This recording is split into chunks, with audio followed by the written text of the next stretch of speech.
First, the inspection book is removed from the paddle, which remains attached to the side of your equipment at all times.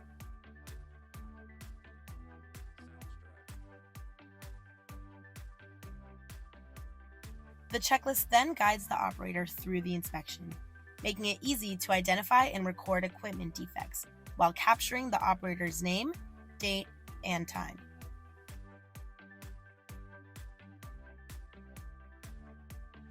Once the inspection has been completed, the top copy is ripped out of the book, with the carbon copy remaining underneath for records, helping you prove your compliance.